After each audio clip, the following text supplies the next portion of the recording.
বাইরে ঠান্ডা আবহাওয়া, বৃষ্টি আর গরম গরম এক থাই স্যুপ খেতে চলে আসলাম ইয়ানাস লাইভ কিচেনে। বৃষ্টিটা হঠাৎ করেই শুরু হলো।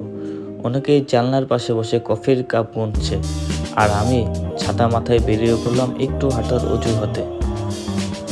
রাস্তায় পানির ছোপছোপে শব্দে গান গায়, ছোট ছোট দোকানের টিনের চালে বৃষ্টির ছন্দ বাজে, আর মানুষগুলো কেউ দৌড়াচ্ছে, কেউ দাঁড়িয়ে বিচ্ছে, সবার চোখে এক টুকরো গল্প লুকিয়ে।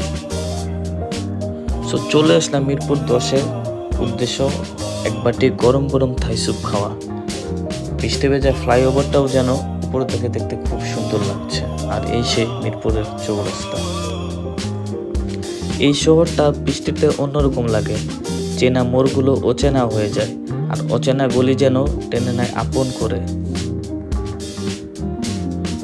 হাঁটতে হাঁটতে চলে আসলাম মিরপুর গার্লস আইডিয়ালের সামনে। না, গার্লস আইডিয়ালের সামনে আমার কোনো কাজ নেই, গন্তব্য এক বাটি থাই স্যুপ খোঁজা।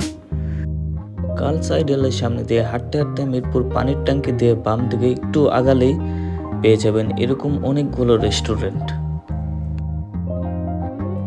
বৃষ্টির দিনে এমন এক বাটি স্যুপ মানে শুধু খাবার নয়, এ একরকম ভালোবাসা নিজের জন্য, সময়ের জন্য।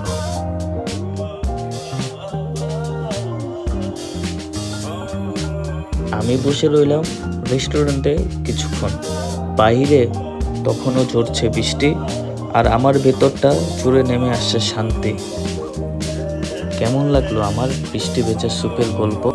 আসলে জীবন খুব জটিল না, একটা ছাতা, একটু সাহস আর এক বাটি উষ্ণতা, এই তো শান্তি। Bye bye.